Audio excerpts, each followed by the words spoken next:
going on, everyone? Welcome back to another episode of JT Sports Live. I'm your host, JT. Hope everybody's doing well on this eventful Tuesday afternoon. We got the CFP rankings releasing in a couple of minutes. And I don't know about y'all, but I'm so happy that they expanded the playoffs to 12 teams because this is the best thing that ever happened to college football, in my opinion. I mean, these playoff discussions, I've enjoyed taking part of them. Okay, I mean, you got people arguing, should a one-loss Indiana be in over a two-loss SEC team? You got SEC coaches that don't want to play in the SEC championship game in fear of getting left out if they lose. I mean, there's just been so much drama surrounding the expanded playoffs that it has just made college football fun to talk about. And I've always enjoyed talking about college football, but this is the most fun I've ever had talking about the sport due to the level of controversy surrounding these playoffs, man, because there is some massive fallout that could happen if a SEC team gets snubbed or more than a few SEC teams get snubbed. What people seem to be forgetting is that, the SEC and the Big Ten, when they came to the table, they either wanted a higher revenue share of the playoffs or they wanted more guaranteed spots at the dance. And if the SEC feels like they don't get the right amount of teams in this thing, I could see a world where they just pack their bags up and separate themselves from the rest of the NCAA. And that isn't far-fetched. That's something that I actually believe could happen.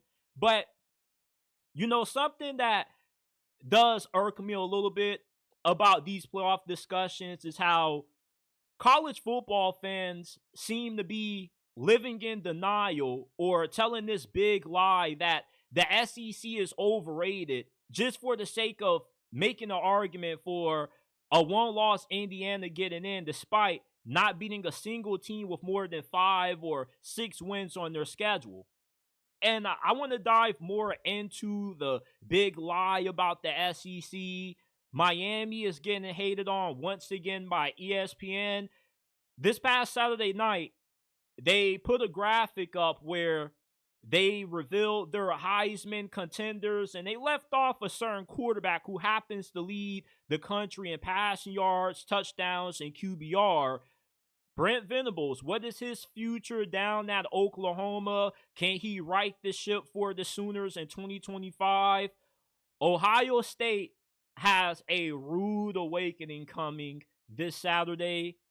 Florida State, they already are at rock bottom. And a lot of people are asking, can they go any further than where they are right now? Yes, they absolutely can. If they lose to Charleston Southern this week, we're going to dive a little bit into that game. And I'm going to give you guys my college football week 13 best bets, my 5 best bets for week 13 of the season. Before we dive into it, smash that like button, subscribe to the channel, hit that bell icon if you're new so you don't miss when we drop new content, when we go live. Also, follow us on Instagram at JT Sports _ and on X at JT Sports __. You can submit your questions in the DMs and they will be answered when we do our mailbag episode. Check out the podcast wherever you get your podcasts from. Apple, Spotify, Amazon. The JT Sports Podcast is available. Shout out to Kate Roan. Appreciate you as always with the $5 donation. She says, "What's up? Powerful JT Sports Live.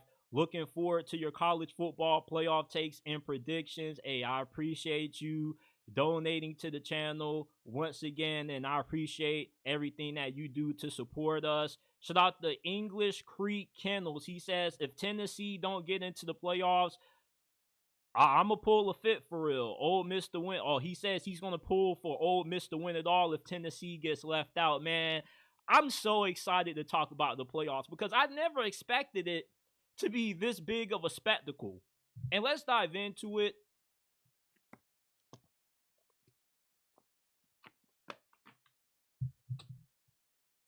So, Lane Kiffin revealed some disturbing information when it comes to how his fellow SEC head coaches feel about playing in an SEC championship game. According to an article from On3, Lane Kiffin says, I've talked to other coaches. The reward to get a bye in the CFP versus the risk to get completely knocked out of the playoffs, that's a really big risk. So pretty much, head coaches in the SEC are scared to play in the conference championship game for this conference in fear of if they lose, they get a third loss and they get snubbed out of the playoffs for potentially a one-loss Indiana. And although you would think that a 3-loss SEC team that's the runner-up for the conference championship gets into the playoffs, it's not definitive. Because this committee, they don't really have a direct criteria of how they're ranking these teams, what they're using to evaluate who gets in, who gets left out. It's just completely random.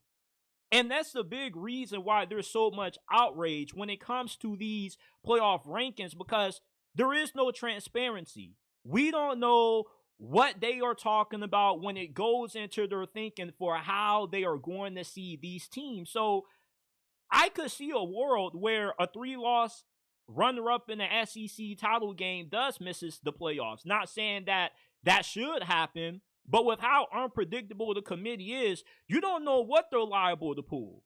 Because many folks out there want a one-loss Indiana squad in the playoffs. And you got a logjam at the top of the SEC. You could have 5-6 teams that finish with the 10-2 record to end the season. Therefore, a good amount of those schools are going to get left out. There is going to be a fair amount of outrage because one of them are going to get snubbed. The question is, are you going to snub the team that loses in the conference championship game, therefore decentivizing the need to even appear in the title game? Because it's one thing to be a 3-loss team and you're 9-3 and you get left out. But it's another thing to be a 10-3 Alabama, a 10-3 Texas A&M, or a 10-3 Ole Miss. You make it to the conference championship game and then you get penalized for losing it. That shouldn't happen. If the argument is going to be that Indiana should be in the playoffs because, yeah, they may not have played a tough schedule, but they only got one loss, then how is it fair that a 10-3 runner-up for the SEC title gets left in for an Indiana squad with only one loss, although majority of all of the 2-loss teams in the SEC have played a significantly more tougher schedule than what Indiana has played up to this point. All the teams that are on pace to finish with 10 wins this season in the Southeastern Conference rank top 20 or higher in strength of schedule. Indiana has one of the weakest strength of schedules out of all the teams that right now are currently seeded in the playoffs at the moment.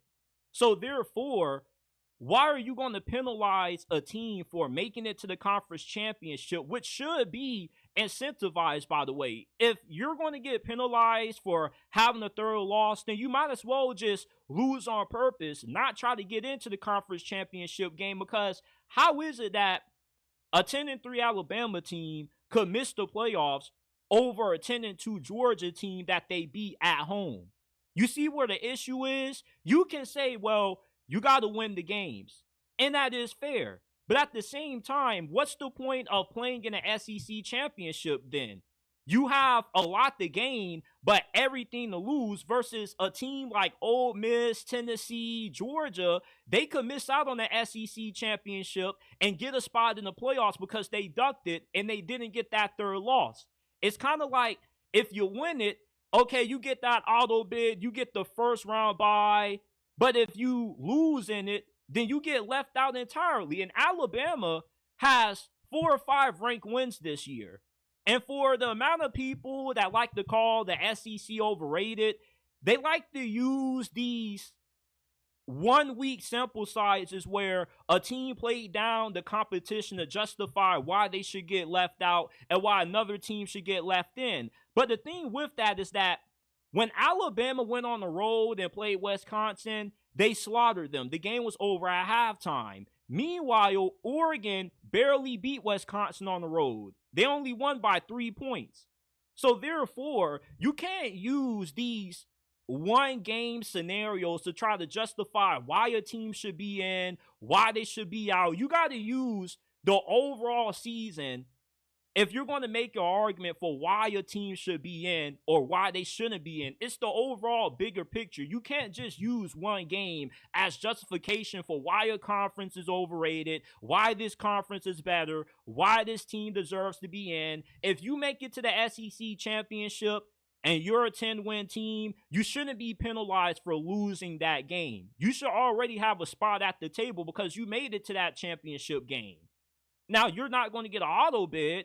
And of course, you know, like you could risk being seated a lot lower than what you would if you didn't play in it. But at the same time, at least you get to be in the playoffs. But there's no guarantee that the committee's going to do right by whoever is the loser of the SEC title game. This committee is just completely random in their thinking. You know what I would like to see? When they are actually meeting and talking about who's going to be ranked where, they should actually air those meetings live so we all could see. Because I would love to understand more of their logic with how they go about evaluating teams. You just can't tell me this team is ranked here because this is what the eye test showed us. Because the eye test argument isn't really a strong argument because it's subjective.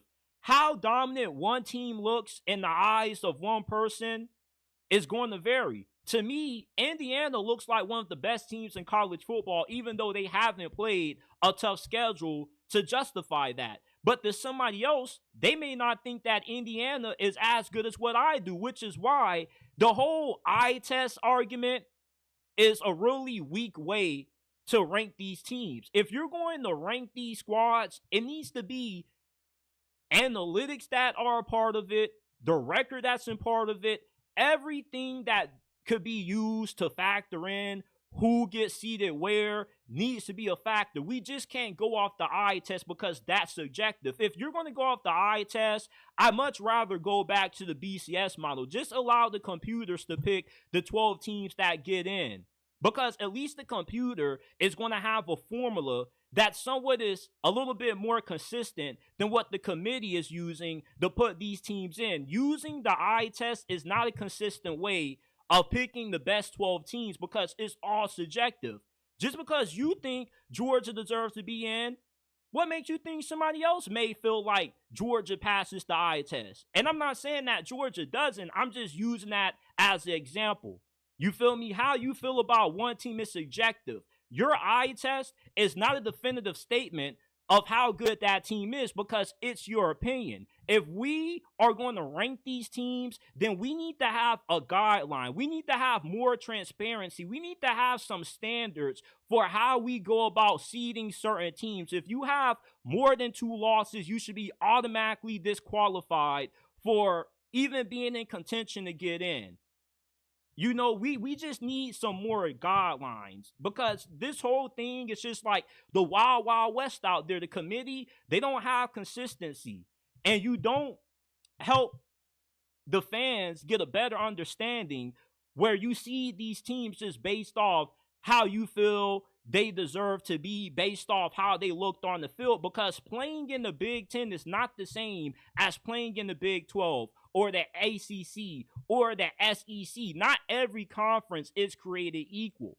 If you make it to the title game in the SEC, then you should be rewarded with a playoff spot, even if you lose, as long as you have 10 wins. It's not like a 9-3 or an 8-4 team could win the SEC and get into the playoffs. We're not making that argument. All we're saying is that, if you make it to the SEC championship game, you shouldn't be penalized and risk getting excluded from the playoffs because you have a thorough loss where other teams benefited off not being able to get into the championship game and they get into the playoffs because of it. I just feel like that would turn college football upside down, and I don't think it would be good for the future of the sport.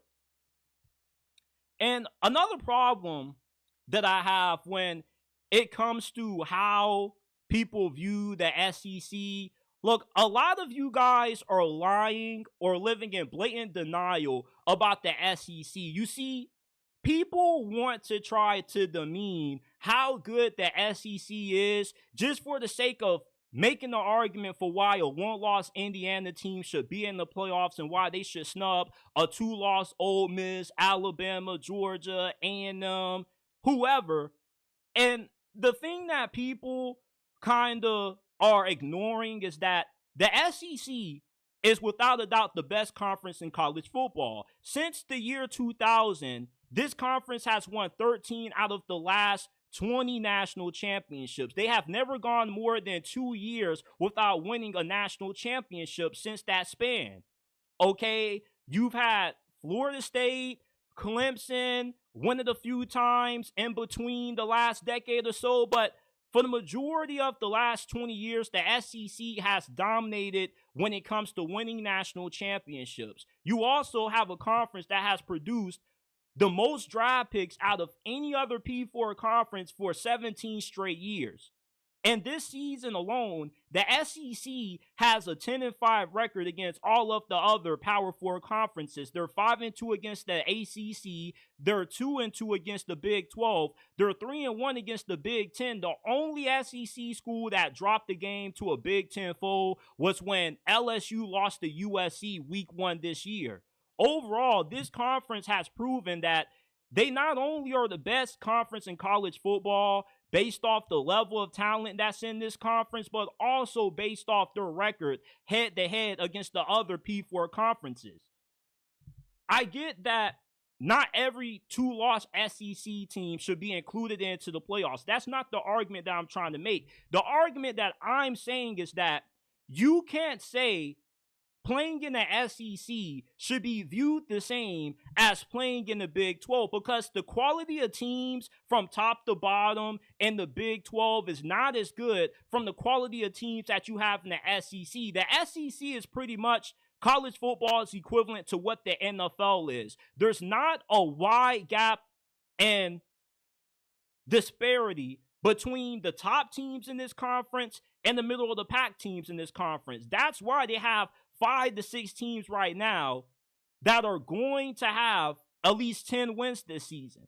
You don't have that same amount of quality depth in the Big 10. The Big 10 has been a 3-man race for the last 4 to 5 years. It's only been Michigan, Ohio State, Penn State. This year of conference realignment with Oregon, USC, Washington, and UCLA joining the conference now, it's been a 4-team race where you got Penn State, Ohio State, Oregon, and Indiana.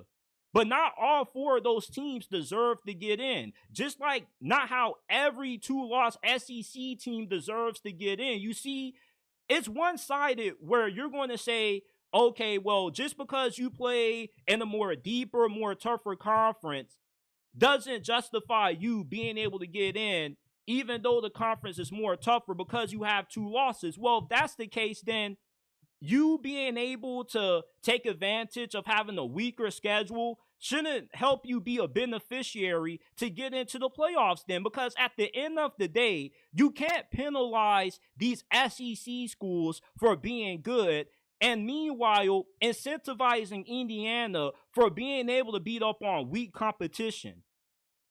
Everybody always wants to say what's fair, what's unfair. Well, it's not fair that the SEC gets more teams in and the Big 12 and the ACC don't have the ability to do so. Everybody should have the same opportunity to compete for a national championship. Well, guess what? College football has never really been even. These G5 schools don't have the same ability to win a national title as these teams in the SEC, Big 10, ACC, or Big 12 do. College football has never been a level playing field. Ever since this sport first got played a century ago, there's always been a big gap between the elite teams and the average teams in college football. The thing is that the SEC is so deep that everybody is about on the same scale that is on pace to have 10 wins. There's not a big discrepancy between the top team in the SEC right now and the team that's ranked 6th or 7th in this conference, because all these teams are relatively equal in talent. Meanwhile, in the Big Ten, the gap between the top 4 teams in the Big Ten right now versus the rest of the field in that conference is comparing apples to oranges, which is why the SEC has a right to demand a certain amount of teams to get a guaranteed spot. I'm not saying that every 2-loss SEC team deserves to be in, but we can't ignore strength of schedule. Strength of schedule has to matter. If the losses are going to matter, then who you lose to and who you beat has to matter too. You can't tell me that Georgia, who's gone on the road, has had the toughest road schedule in college football, having to play Ole Miss, Georgia, Ole Miss, Texas, and Alabama on the road, along with Tennessee at home, should be viewed the same as Indiana. The only tough game they play is on the road in Columbus against Ohio State, because that's not a fair argument. Indiana's schedule doesn't have the level of difficulties that Georgia does. If Indiana had to play Georgia's schedule, there's a good chance that they aren't 10-0. And I'm not going to say that Indiana couldn't be 10-0 with Georgia's schedule, because, you never know what could happen any given Saturday. But it's more difficult to go undefeated in the SEC or only have one loss in SEC conference play than it is in the Big Ten, because there's a considerable gap between the top 4 teams in that conference and the rest of the field in the Big Ten. Meanwhile, the SEC has more teams that are on pace to finish with 9 wins or more than what the Big Ten does of teams that are going to be bowl eligible. You got to stop acting like college football is being played on an even playing field when it's not. Everybody is playing a different level of competition when it comes to conference play. And with the SEC's history, it's right to say that they deserve more spots in the playoffs based off how difficult their schedule has been compared to the rest of everybody else.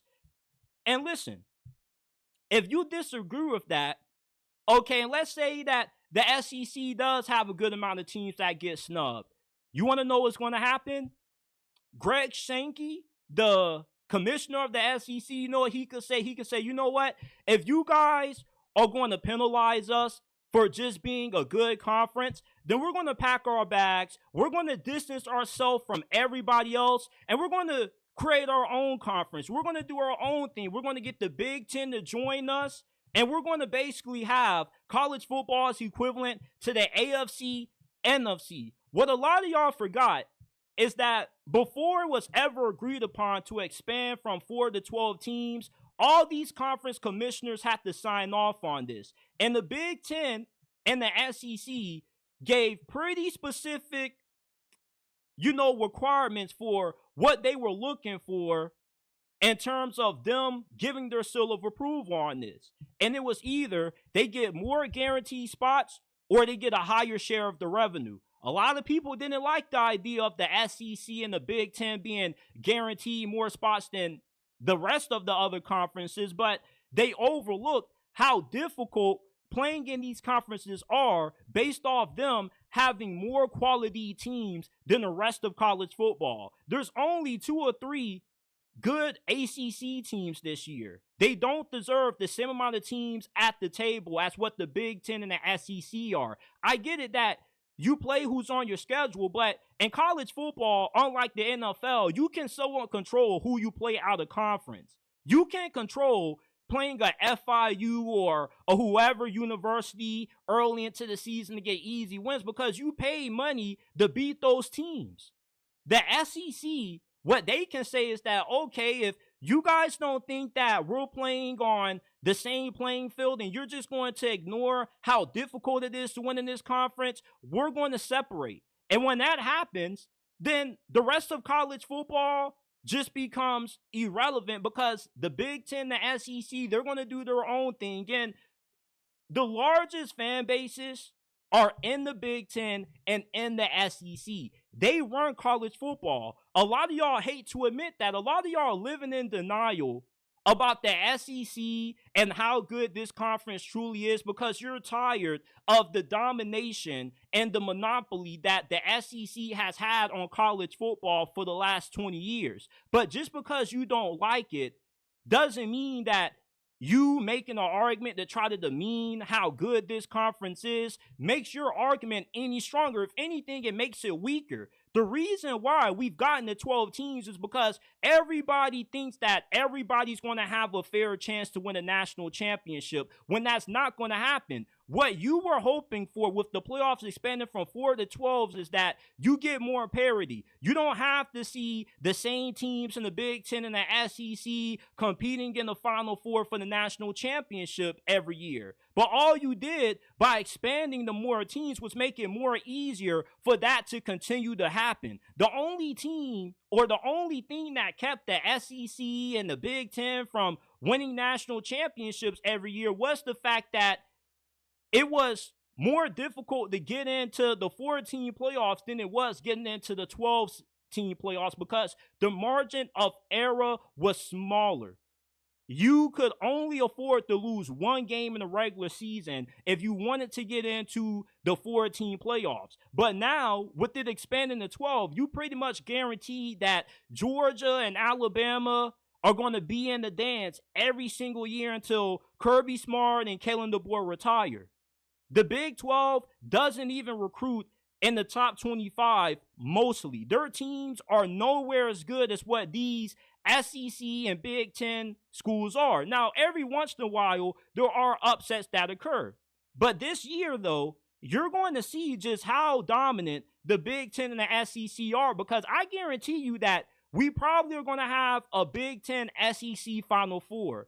The biggest fear that most of us had about this 12-team playoffs is that it becomes the Big Ten SEC Invitational. Nobody wants to see that, but that's what's going to transpire. The SEC is the toughest conference in college football.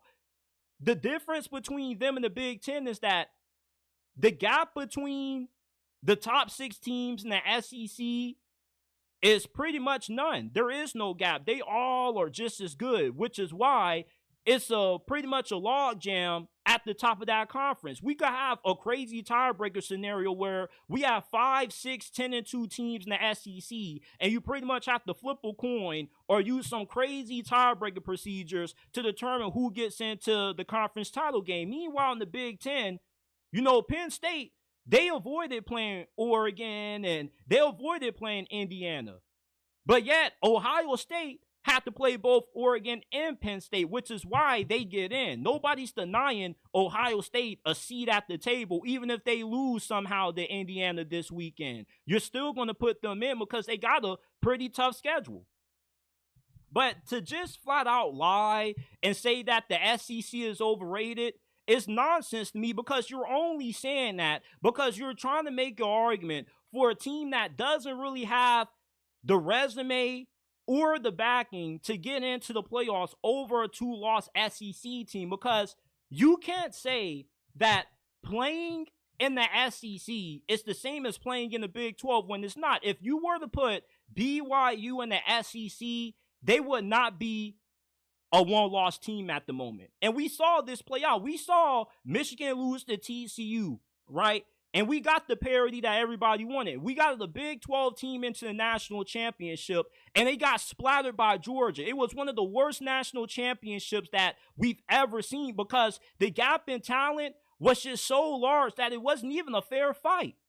You're going to see more of what happened in that Georgia TCU national championship when these playoffs take place this year, because a lot of y'all who are living in denial about how good the SEC is, you're about to find out just how truly wrong you are when the playoffs kicks off, because the best teams mostly are in the SEC. Now, upsets do happen, but the chances of an upset occurring to a SEC team are smaller compared to the chances of an upset occurring to a Big Ten team outside of Ohio State and Oregon. I could see Penn State being a first-round exit. Same thing with Indiana, and I could see both those teams getting blown out. Same thing with Miami. I'm a diehard Miami Hurricanes fan, but we are nothing more than Cam Ward. Cam Ward is our team. You take him off this squad, Miami is an 8-9 win team at best. You can say that the SEC isn't that good, but at the same time, though, this conference, if you were to put Oregon and Ohio State in the SEC, neither one of those squads would finish with only one loss. Both of those teams would have 2 losses due to how difficult the schedule would be.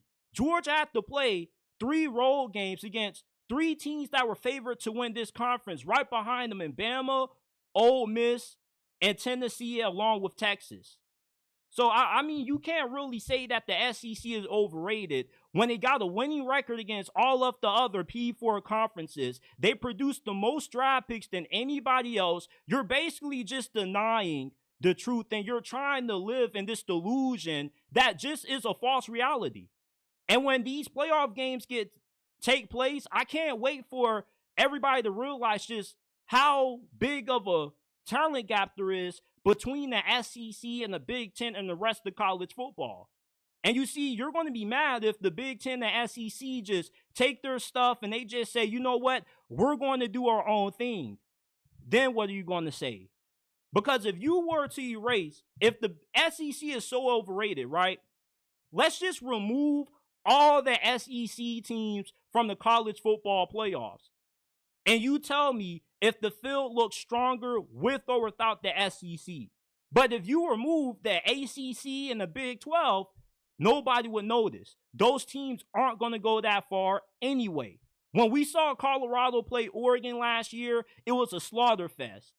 And if they were to play Oregon this year, the outcome wouldn't be that different. Although Colorado probably will be able to put up a little bit more of a fight, they probably still lose that game by a considerable margin. I'm not going off hypothetical odds and hypothetical situations. I'm telling you the facts. The SEC has won 13 out of the last 20 national championships. Right behind them, it's been the Big Ten with Michigan. You had Ohio State with Urban Meyer. And then in the ACC, you had Clemson winning a few times, along with Florida State winning it once. We got to stop acting like the SEC isn't a more tougher conference due to there being more tougher teams than the rest of college football. Shout out to everybody that's tuned in. I still see my guy Brian P. Browning going at it. He says Oklahoma, Oregon, Georgia, Florida State all thought they were top dogs until they played Boise State. Bro, why are you talking about something that took place a decade ago? We're talking about now. The chances of a G5 school ever winning a game in the playoffs is incredibly smaller now than what it was back then because of the transfer portal. Remember when y'all said that the transfer portal was going to cause parity? Because more of the great players would transfer out of Bama and Georgia and go to the smaller schools like Boise State. Well, what you forgot is that those elite programs like Oklahoma and Alabama, they can use the portal too. And they can buy up the best players off of Boise State. The best G5 team isn't even 2011 Boise State. It's 2020 Cincinnati because they produced the most NFL players off that squad with Kobe Bryant, Sauce Gardner, Desmond Ridder, Jerome Ford than any other G5 program in the history of this sport. You guys keep thinking that, a lot of these upsets are going to happen, and they're not going to happen. You keep saying the SEC is garbage, but you're not giving no definitive facts. The SEC has won 13 out of the last 20 national championships. That's a fact. They have the most teams ranked inside the top 25 when it comes to recruiting. That's a fact. The last time Boise State played a Power 5 team, they lost to Oregon. And although Oregon, they didn't completely dominate them, it's not like they only won that game by 1 touchdown. There's not going to be a G5 team that wins a national championship. Like TCU, you keep talking about things that happened in the past, Brian B. Browning, but you're living in the past. You're not living in the now. You keep saying that, oh, well, this is what happened back then. College football is different now. I can buy your best player off Boise State. If somebody offered Ashton Genty $5 million to play for them, he would take that in a heartbeat.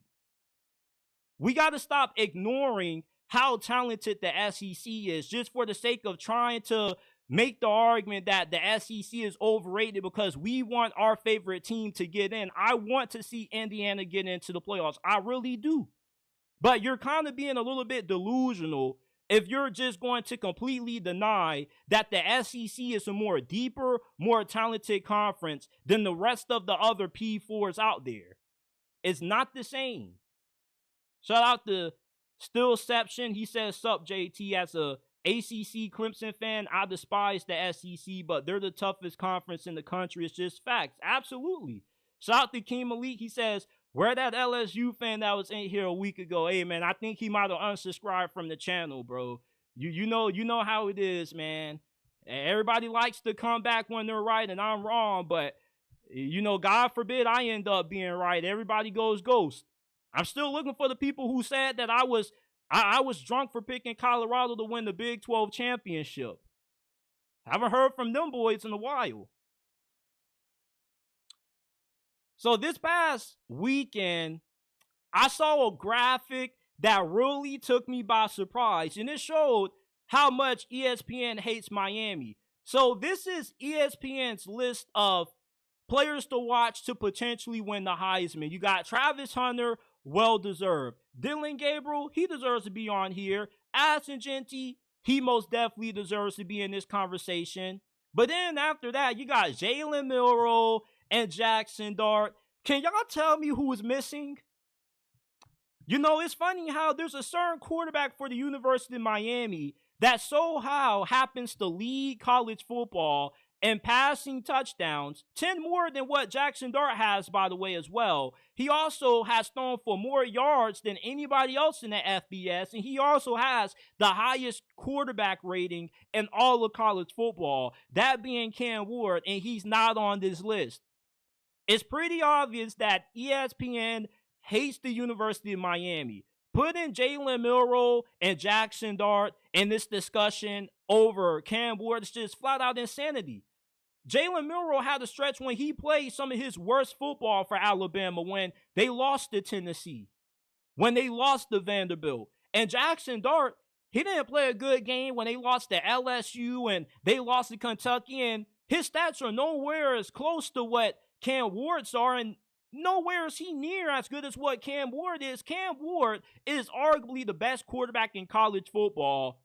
You can either make the argument for him or Shedeur Sanders, but it's just insanity how ESPN continues to hate on Miami. It's one thing to say that Miami is overrated because they haven't played a tough schedule. Understandable. But it's another thing to make a Heisman finalist list or a Heisman watch list, and you're just going to exclude the quarterback that leads college football and three out of the four statistical categories for quarterbacks: touchdowns, passing yards, QBR. Come on now, what are we doing here? Are you kidding me? Are you kidding me? Come on, man. Cam Ward deserves to be on this list. And I see you, Brian B. Browning. You keep saying, "Oh, God, here's another Cam Ward homer." I'm not saying that Cam Ward deserves to win the Heisman. What I'm saying is that he deserves to be on this Heisman watch list from ESPN. Come on now. You can't justify Jackson Dart being on this list over Cam Ward. Cam Ward has been a way better quarterback than what Jackson Dart has been this year. When Cam Ward plays well, Miami dominates. But when Cam Ward struggles, Miami struggles, which is why they lost to Georgia Tech, because Cam Ward wasn't on his A game. And as a Miami fan, listen, I know a lot of fellow Hurricanes fans disagree with me about this, but when Cam Ward leaves for the NFL, it's going to be back to reality for Miami. I strongly doubt that Miami is going to be as good as a team with Cam Ward as what they will be without him. And I'm just trying to enjoy the Cam Ward experience while it lasts, because this is a program that has normally had peak seasons where they surprise everybody, they win 10 games or more, and then they just fall off the map. I saw this happen in 2017. I saw this happen early into the Al Golden tenure. The problem with Miami is that they peak under these new head coaches and then they fall off. I don't know if Miami's success is sustainable without Cam Ward. I'm not saying that they couldn't still be as good as what they are with him when he leaves, but all I'm saying is that I have to see it. But that goes back to the main point why Cam Ward deserves to be on this list. The Heisman is disgusting, absolutely disgusting. You cannot justify this at all. At all. Shout out to everybody that's tuned in. Real quick, I got to take a quick little pause because I got to go get my tablet because the playoff rankings are on. And I might just go ahead and do some live reactions to these rankings. I wasn't really planning on doing live reactions to the playoffs because I was hoping that I could get done with this episode before they came on, but I kind of was a little bit late getting on here. Give me a second. I got to get my charger. Because I didn't even know the playoff rankings were going to be on at 7. Because last week they came on at 8:30. You see, that's my big problem with the college football playoffs. Like, all this crap is inconsistent. You got different times for when you're going to release the rankings. You're releasing them at 8:30 during the halftime of basketball games. Now you want to release them an hour earlier than what you did last week. Like, we can't get no consistency with anything. How they rank these teams, what time they start the reveal show. I mean, all this crap is a giant mess. All of it.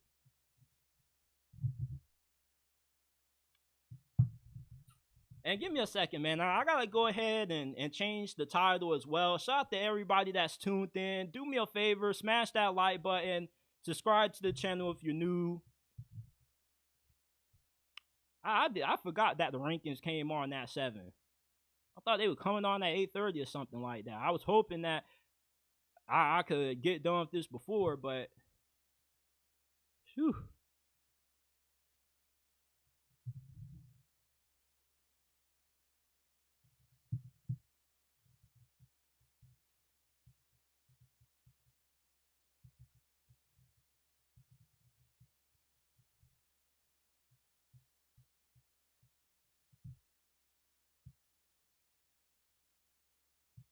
Give me a second. Give me a second. Don't leave off, man. All we doing is getting the live stream ready to react to the playoff rankings. What just happened?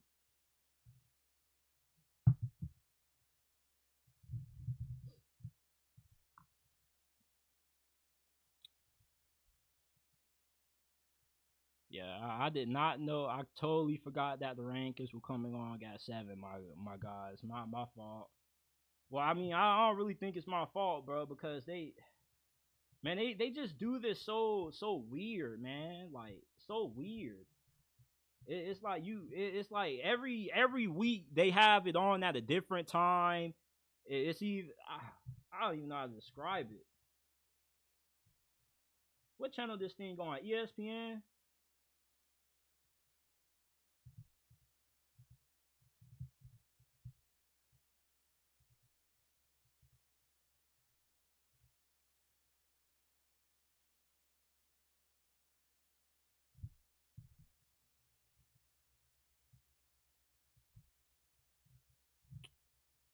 Yeah, I'm just waiting for the rankings, man. I'm trying to figure out how to get it going.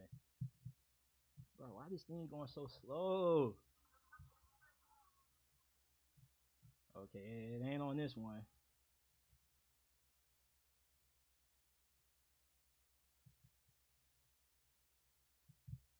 Bro, why do they not just air the rankings on YouTube? I don't get why they just don't air the rankings on YouTube, man. They went forever since they know a Maction game coming. Okay, let me see something real quick. Damn, man, this gonna be like a 2-hour live stream.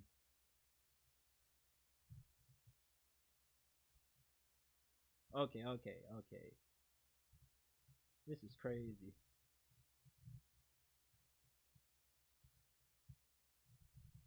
Okay, so ESPN don't want to work, so Stream East to the rescue. Crack streams, mesh streams. If you know about those sites, you know.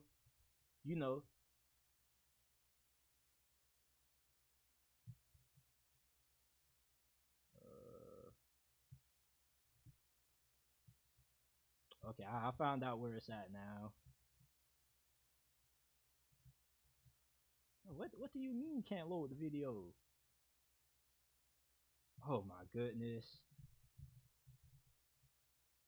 Man, why is nobody live streaming this on YouTube? Y'all, bro, it makes no sense how all these other YouTube channels be live streaming all these other games, but they won't live stream the rankings reveal. Come on, man. What are we doing?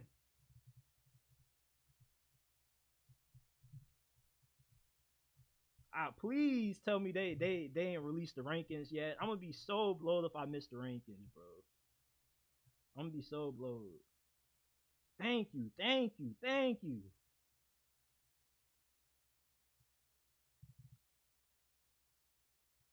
It's like I gotta watch it off YouTube because like I don't got ESPN on this.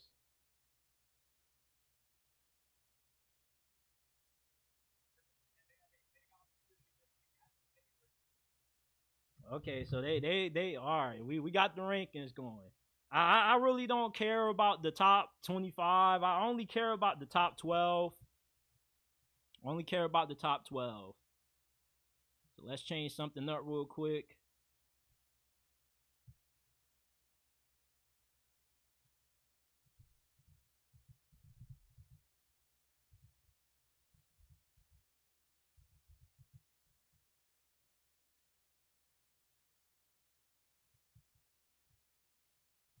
Live reaction to CFP rankings reveal.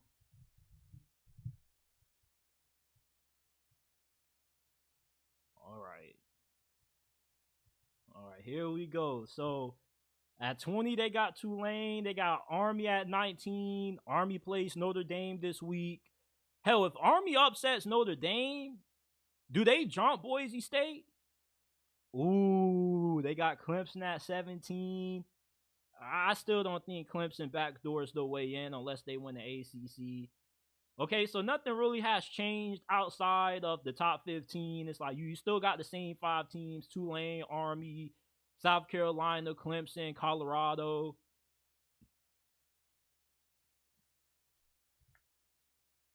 I do want to turn on the audio to hear what they saying, but I don't want the stream to get copyrighted. Yeah, I don't know how the hell Missouri still ranked, bro. Texas A&M at 15. Okay, I don't have a problem with that. I don't have a problem with Texas A&M being ranked 15. Understandable. Ooh, BYU drops 8 spots.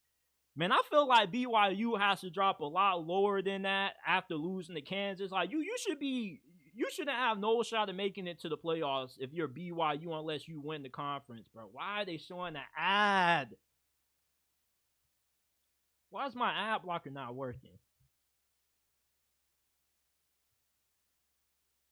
I mean, like, okay, so how much credit do you give BYU for that win over SMU? Is my question, because SMU does look like a good team this year. So did they only fall 8 spots because of that SMU win? Because if so, then it's understandable.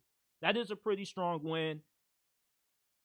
SMU is at 13, so they move up from 1 spot last week.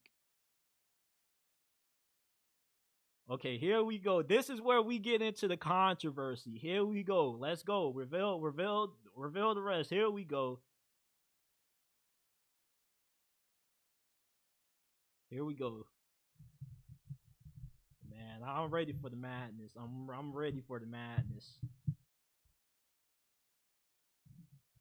Man, who you putting in at 12? Okay, so Boise State is at 12. Dang, like they not moving Boise State up at all. Like they like Boise State, you are going to be that 12th seed. Nothing's going to change that. So one thing that I'm peeping is that it doesn't matter who loses on top of Boise State. They're just destined to be the 12th seed. No matter what happens, Boise State is going to be the 12th seed.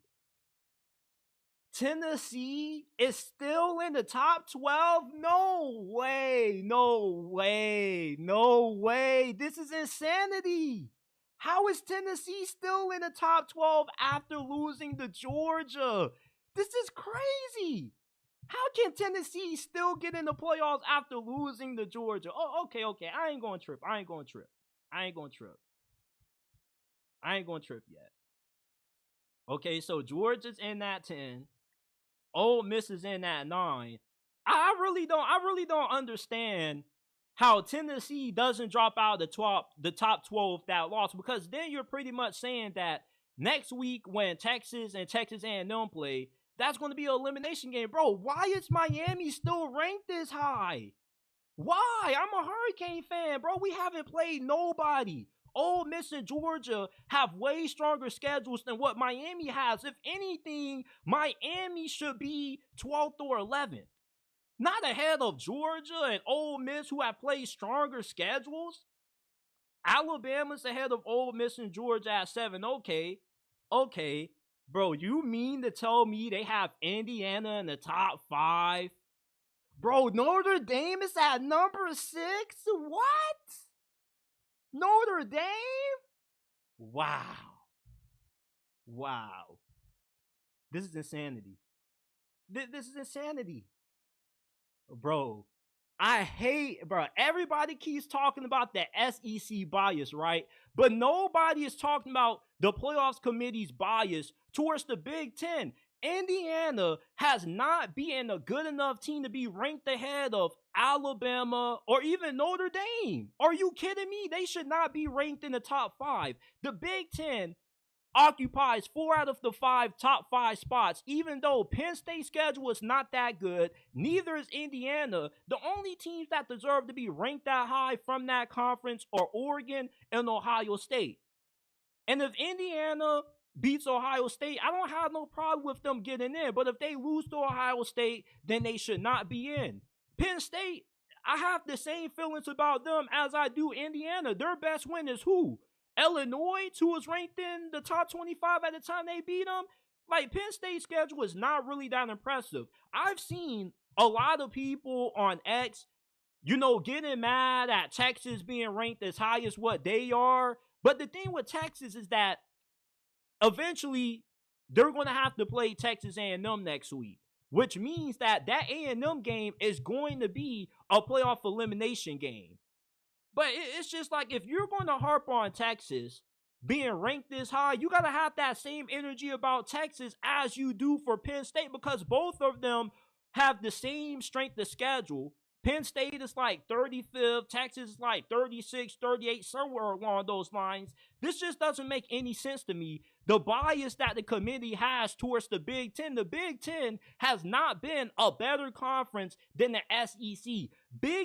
The Penn State doesn't have as good as a win as what Bama, Ole Miss, or Georgia do. Just because they have one loss to Ohio State doesn't justify them being this high.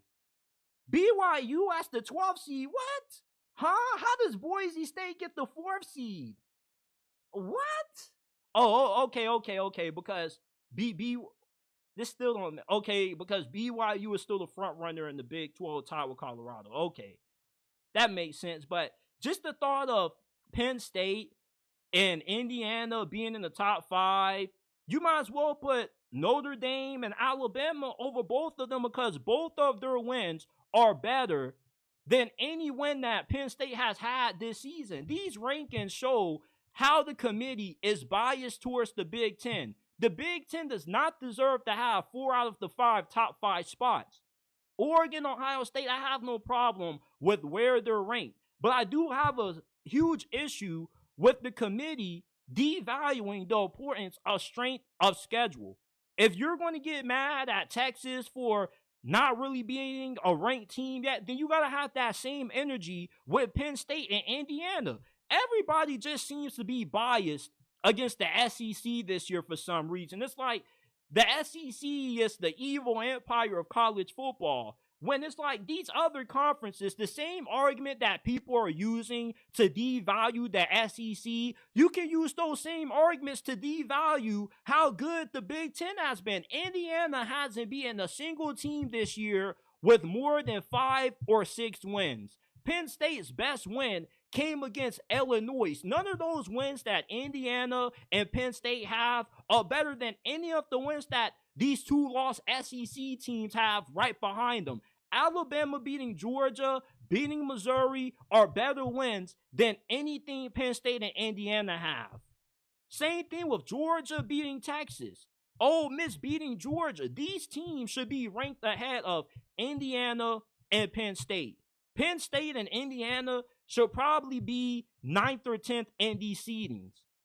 The bias that this committee has towards the Big Ten is really annoying because none of these Big Ten schools that are in the top 5, other than Oregon and Ohio State, have played strong schedules. They don't even have ranked wins. Cuban Kane says you had a whole rant about the SEC.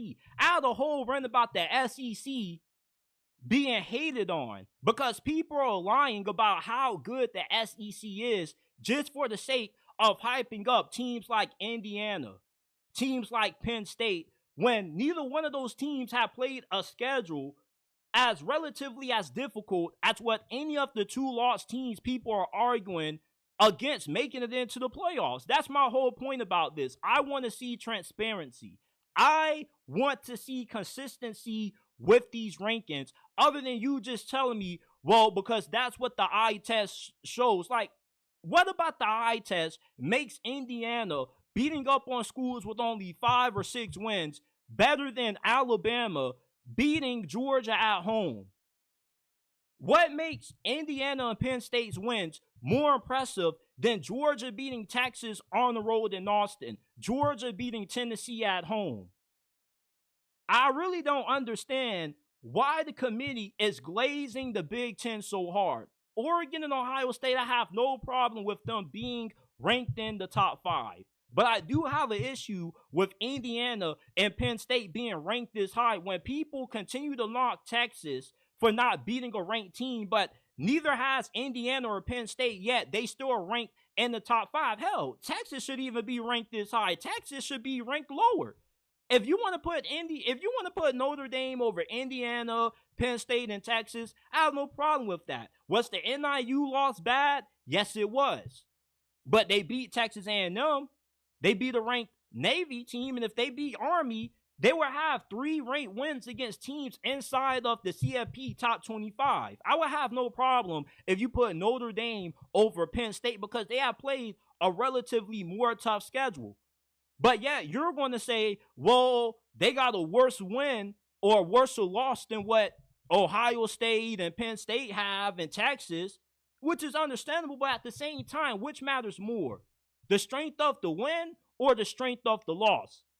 Are we rewarding teams for playing weak schedules, or are we rewarding teams for playing strong schedules and also getting strong wins? That's the problem with the College Football Playoff Committee this year. It seems like they are penalizing teams for playing difficult schedules and incentivizing teams for beating up on weak comp.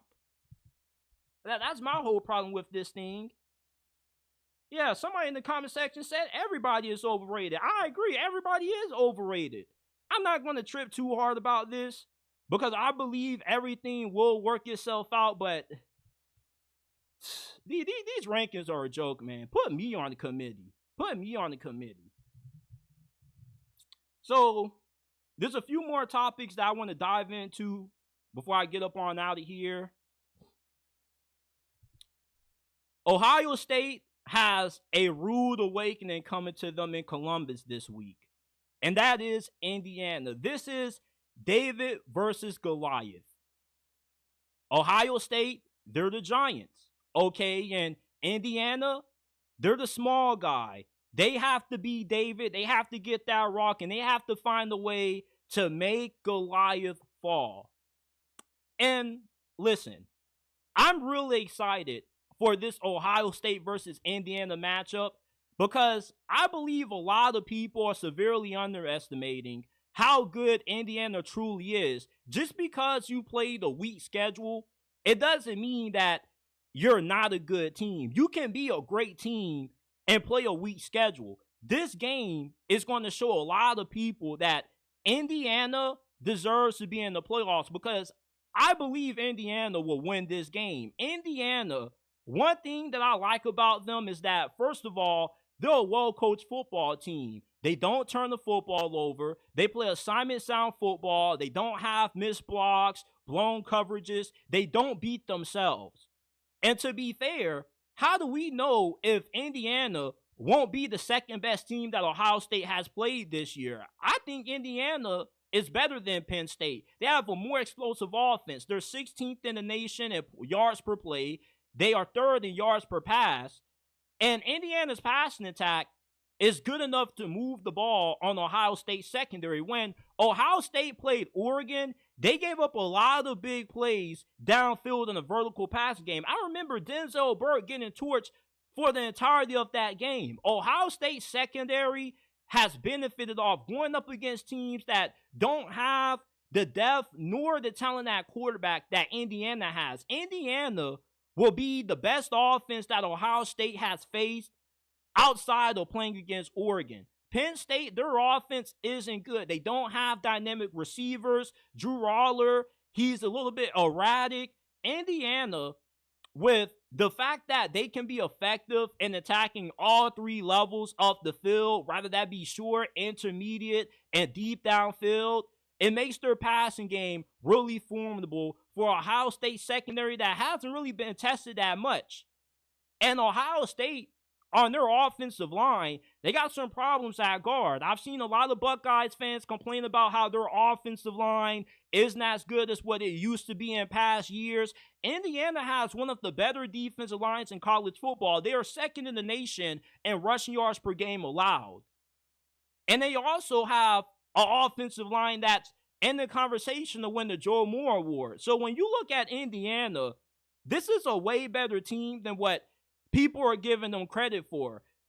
Your strength of schedule doesn't define how good you are as a team. Your strength of schedule is just a measuring stick that we use to evaluate who should be in the playoffs and who should be seated where. But you could play a weak schedule and still be an elite team. You see, Curt Cignetti has a lot of experience. He's not a first-time head coach where he's learning on the job. If you can turn around Indiana, who has been a bottom feeder in the Big Ten since the beginning of time, and get them to the best season that they've ever had in program history in only 1 year, you're an outstanding coach.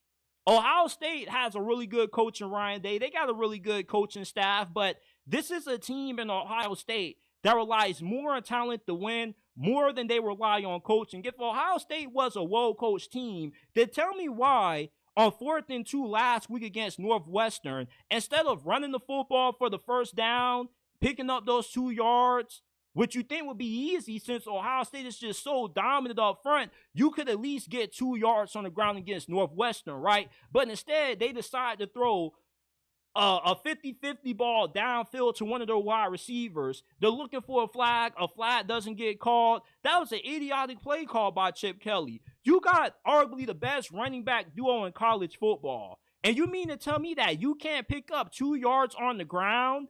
You know, anytime Ohio State gets in close games, their clock management in those situations is really questionable. Look at how they lost to Oregon. Their quarterback, what's his name? Bro, what's Ohio State's quarterback name, man?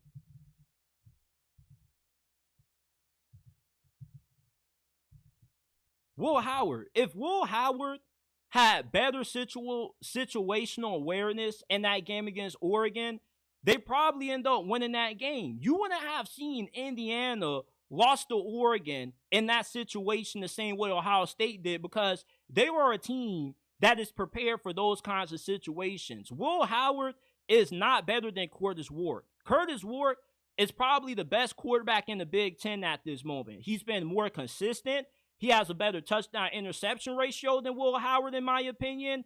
And he just is a more efficient and a more accurate passer than Will Howard is. Like, when you watch Ohio State play, Will Howard has moments where he just makes dumb decisions with the football. You don't see that out of Curtis Warwick.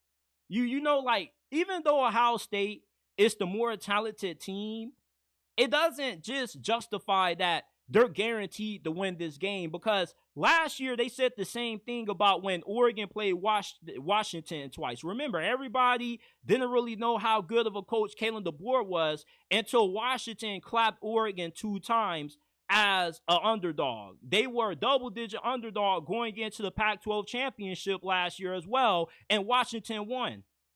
So, I mean, this game reminds me a lot of how those Oregon versus Washington games were last year, where everybody underestimated the team that was perceived to be farly inferior from a talent standpoint. But as we saw last year and tons of times this year, just because you got a more talented roster doesn't mean that you're guaranteed to get an easy win. Alabama was more talented than Vanderbilt, and they lost. Tennessee had a more talented roster than Arkansas, and they lost. You can't just guarantee a win because you have a stronger roster, you got a great coaching staff, because if Indiana didn't have a great coaching staff, then they wouldn't be able to pull off this fast of a turnaround in the span of only 1 year with the program that is known for being a basketball school. You know, Indiana, with the fact that they don't beat themselves, you got a defense that's really fundamentally sound. They don't miss tackles. They know their assignments. They don't have blown coverage mishaps.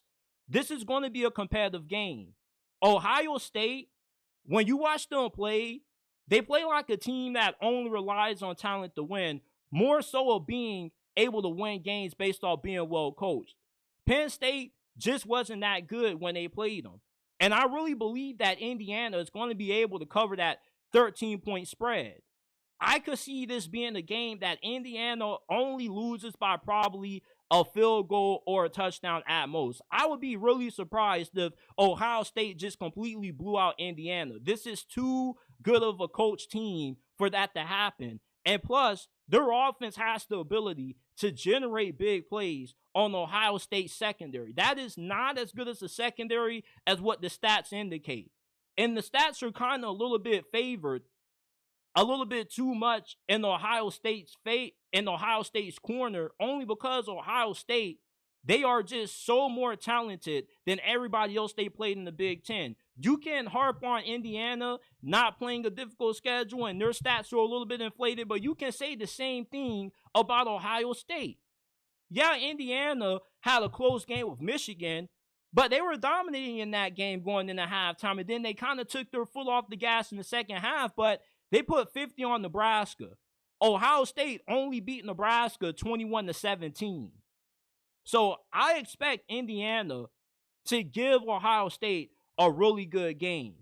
I would be really surprised if Ohio State just wins this game by 2 or 3 touchdowns or more, because Indiana, from what they've showed this year against the teams that they played, is that they play sound football. This is a team that if you beat them, they're not going to beat themselves. And I don't really think that Ohio State is as good as what people are hyping them up to be, because that Penn State win doesn't really look that impressive to me, because Penn State doesn't look better than Indiana.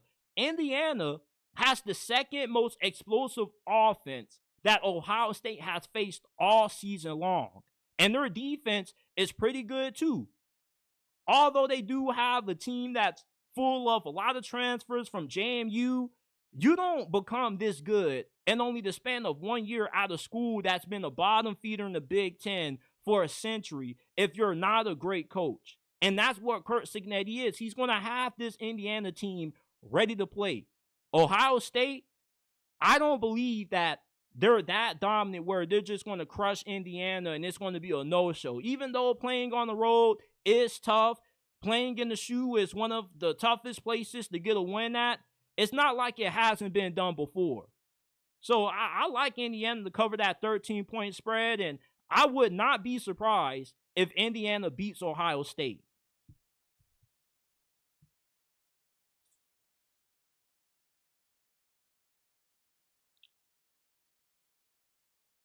This is the worst season that Oklahoma has had in 26 years. If they don't beat Alabama or LSU in their last two games, they most definitely will miss. Or start that over.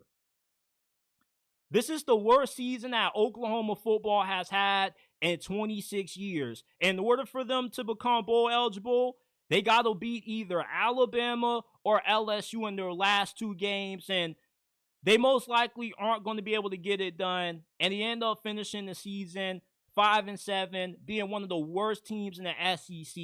And I was not expecting for Ole Miss or Oklahoma, to struggle year one in the SEC. I expected Oklahoma to be a 9-8 win team potentially.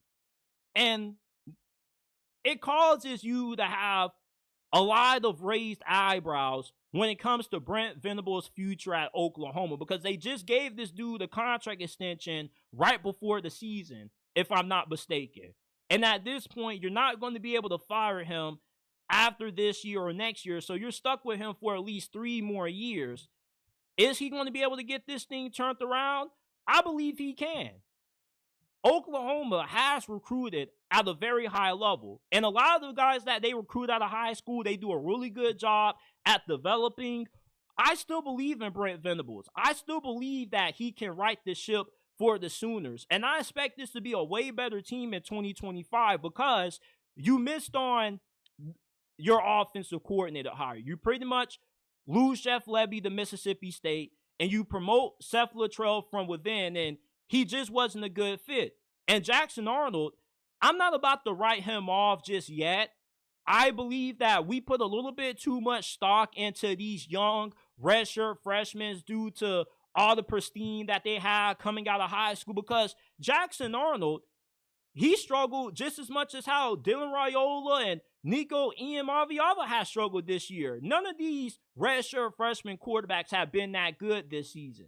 And we seem to forget that sometimes that it takes a year or two of development for these guys to turn into really high-level quarterbacks. Nobody is just a great quarterback right out the gate most of the time. Some of these guys have to sit or they have to develop for a few years before they can play at an elite level. And I think next year, with Oklahoma hiring a new offensive coordinator, whoever that may be, having Jackson Arnold and another quarterback come in for competition will also do them justice, because you most definitely should be able to get competent quarterback play next year. If Jackson Arnold stays, he doesn't transfer out, he should take a massive step in development.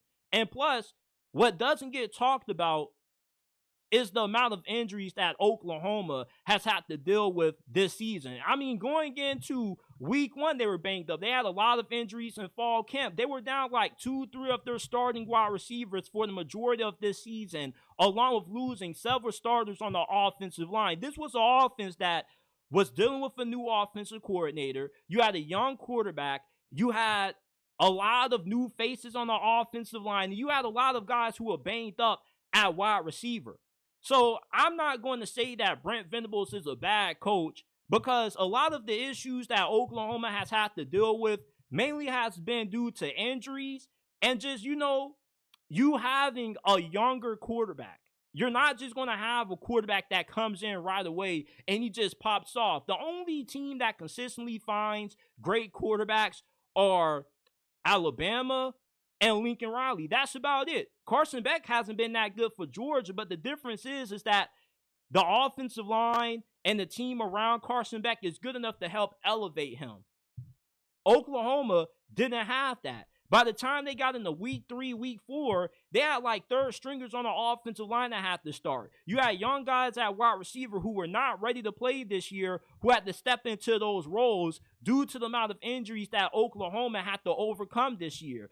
And winning in the SEC is tough to do when you're doing it with a team that is just absolutely depleted due to injuries. Look at what happened to Florida when they played Texas. They got absolutely obliterated in that game. And the following week, when they got their quarterback healthy, they pull off an upset at home against LSU.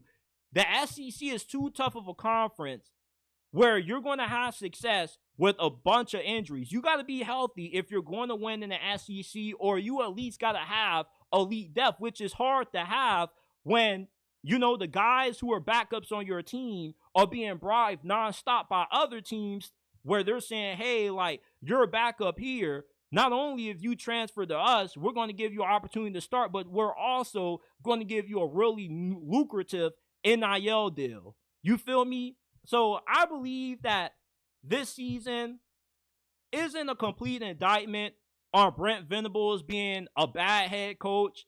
I do feel like injuries played a large reason into why Oklahoma has had this disappointing season.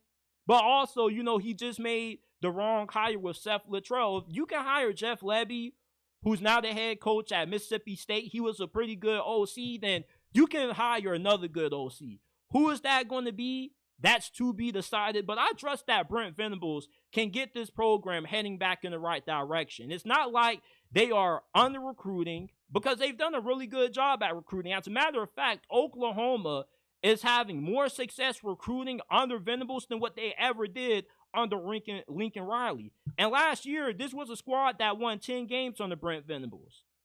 This season, as disappointing as what it is, I still feel when you zoom out and you look at Brent Venables' tenure at Oklahoma from a 1,000-degree angle, Oklahoma still is in pretty good shape under Venables. Like Jackson Arnold, hopefully he can take that step in year 2 with this program being the starter. If not, Michael Hawkins would be in his second season with this team.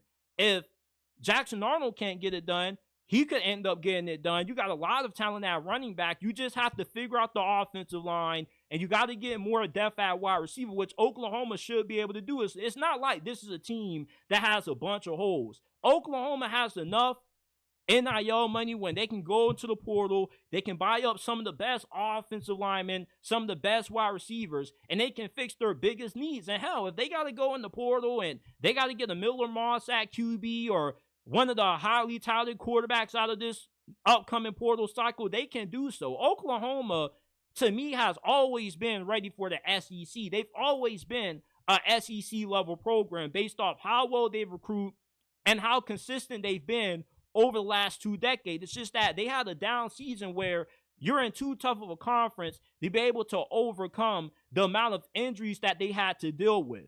If you were playing in the Big 12 this year, you probably still win 8-9 games in spite of all of the injuries that you had.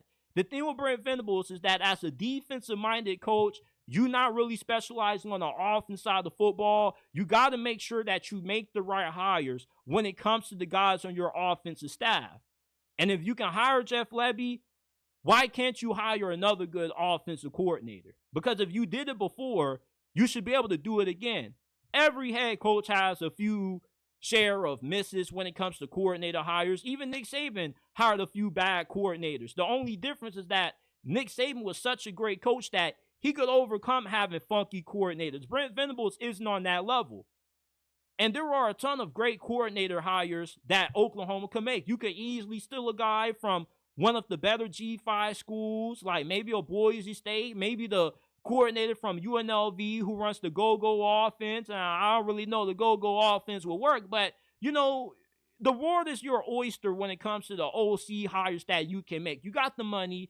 This program is more than dedicated to doing what it takes to field a championship caliber team, and that means that they're willing to dish out the necessary funding required to get a big-time OC hire.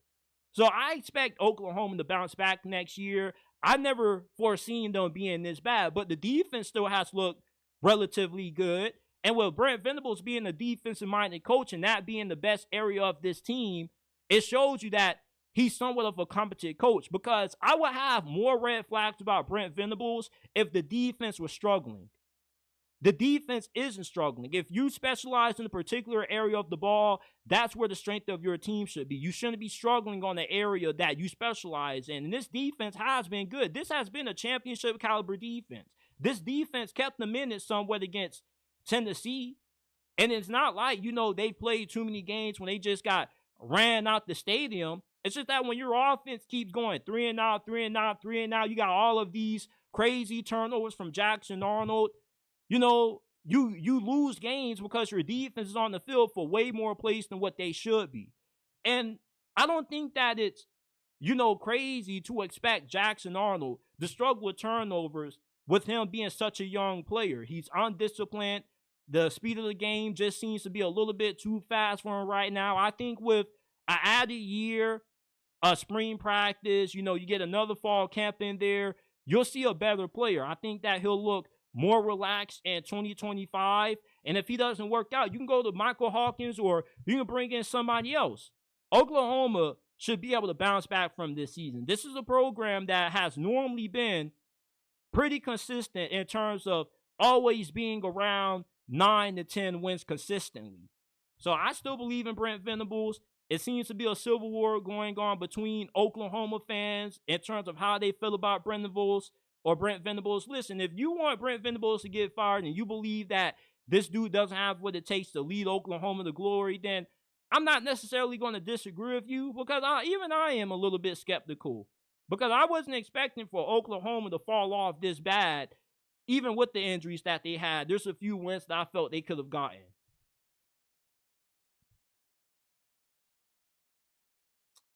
Now, it's believed that Florida State is at rock bottom right now, when no matter what happens, they can't go any lower. Well, I'm here to tell you that Florida State definitely could go past below rock bottom, because they right now are a 33-point favorite against Charleston Southern. And like Florida State, Charleston Southern also is having an awful season. They're 1-9. They're 15th in points per game. Well, they're only averaging 15 points per game, and they're allowing 25 points per game on defense.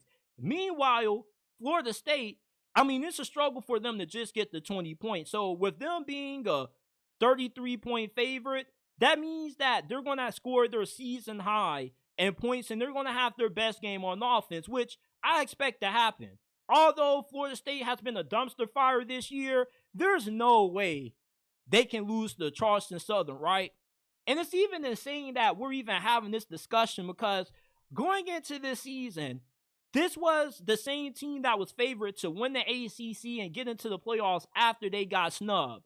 But with how bad they've been this year, I think this is a fair discussion to have, because, who can Florida State beat with the way they play? Their quarterbacks look inaccurate, and even when their quarterbacks can't hit a dude in stride, the receivers normally drop the ball routinely. So your receivers have butterfingers. Your offensive line isn't that good in run blocking or pass protection. Mike Norvell has already cleaned house with nearly his entire staff firing his OC and defensive coordinator. I could see a world where Charleston Southern ends up pulling off the upset against Florida State.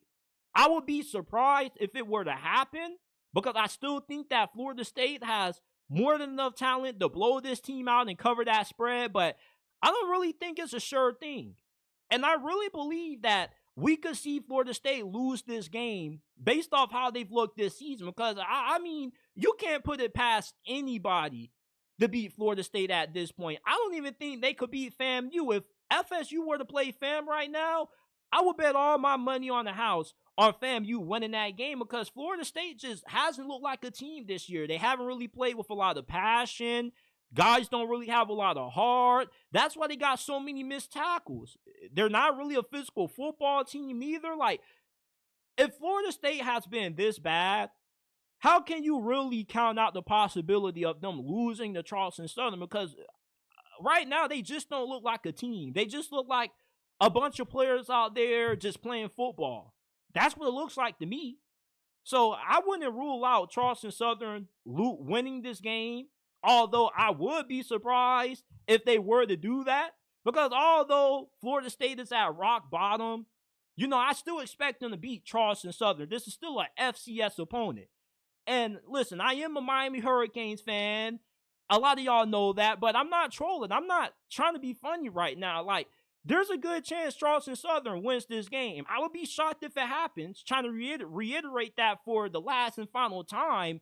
But it's just that, I don't really know who Florida State can beat. You feel me? With how this team has looked, guys can't even do the simple things. When you can't even do the simple things such as catching the ball, who? I don't think that it's, blasphemous to say that they could lose to Charleston Southern. And Charleston Southern, they don't even have a quarterback that's thrown for more than 1,000 yards, and the season's about all but over.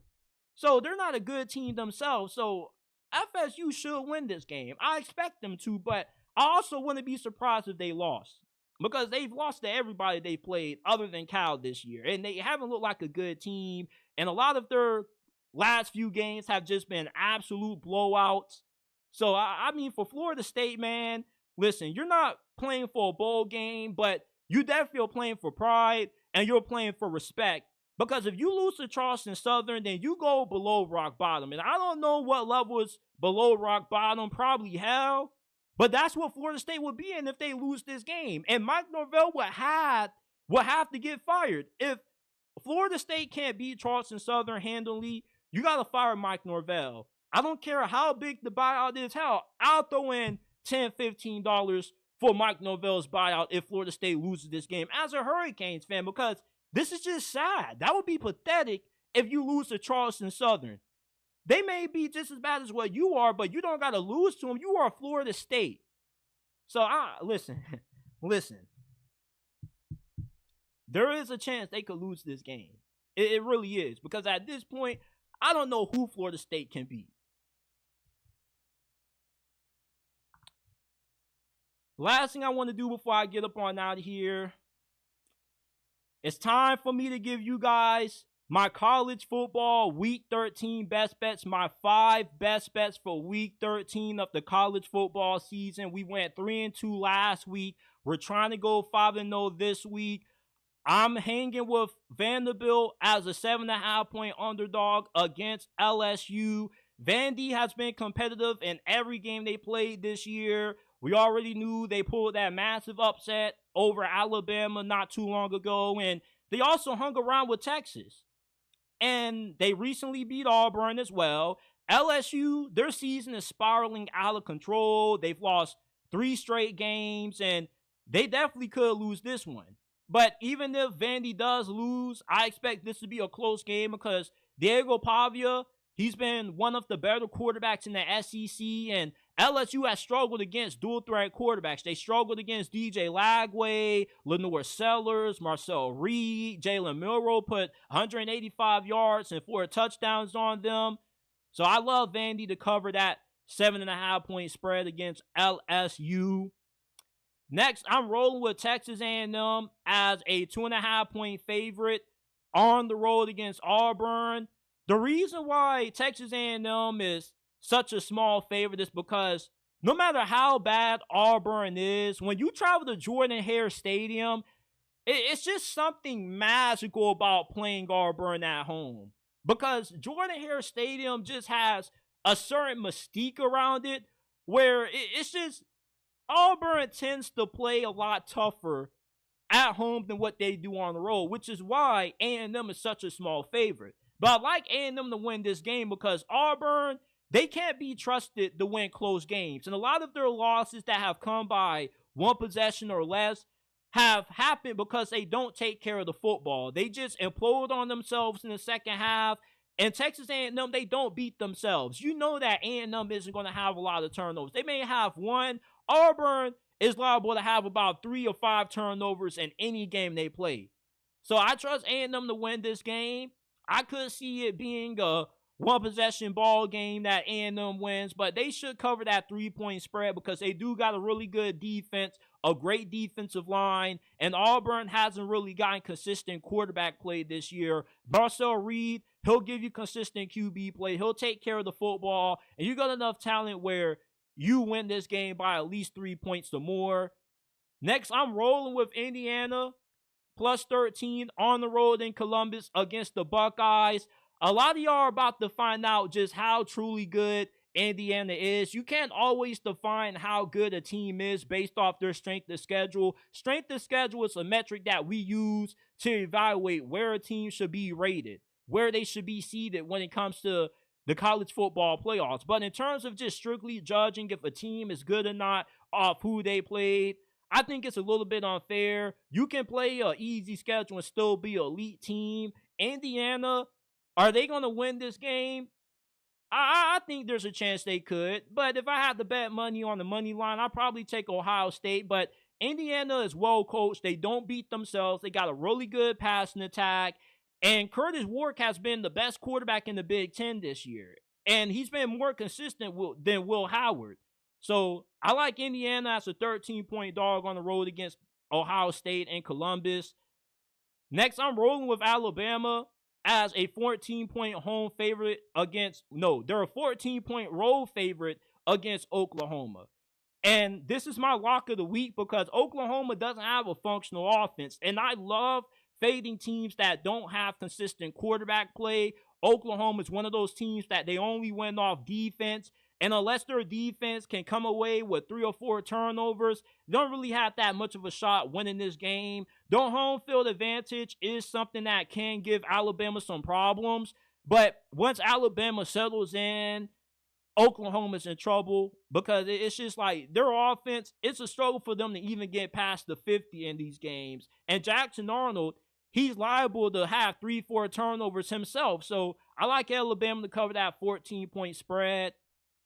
And lastly, I'm rolling with Colorado as a 3-point road favorite against Kansas. Kansas has gotten really hot as of late. They've won 2 straight games against ranked opponents.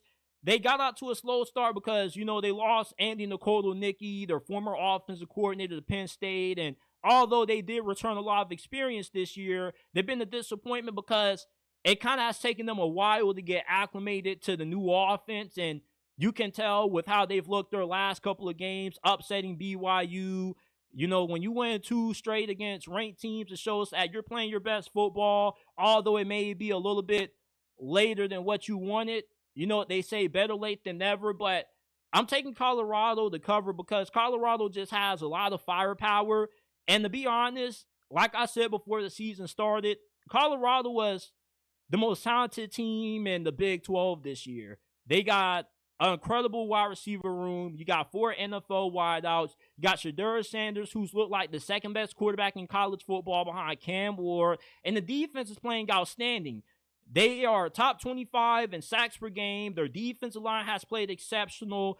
Their secondary still has a few lapses here and there. I do think that Jalen Daniels will be able to get a couple of big plays on this secondary, but overall, this has been a really solid Colorado defense, and they got a really good offense. So I expect Colorado to cover that 3-point spread. This game could be somewhat of a shootout, so if you're somebody who likes taking the over, I would take the over in this game. I could see this being a game where both teams probably score anywhere between the high 30s, maybe the high 40s. But overall, Colorado, I expect them to pull it out. So this is it for my college football Week 13 best bets. Leave some of the bets that you're going to be rolling with in the comment section down below. And this is it for this episode of JT Sports Live. I appreciate everybody for tuning in. I know that the live stream was a little bit all over the place because I forgot that the playoff rankings were getting released so early. If I would have known that they were going to be dropping at 7, then I would have went live at 5:45 like how I normally do. But, I appreciate everybody for hanging around. Like the stream, subscribe, hit that bell icon if you're new. Give us a 5-star review. Link down in the description down below. You can find us on Apple, Spotify, Amazon, wherever you get your podcast from, the JT Sports Podcast.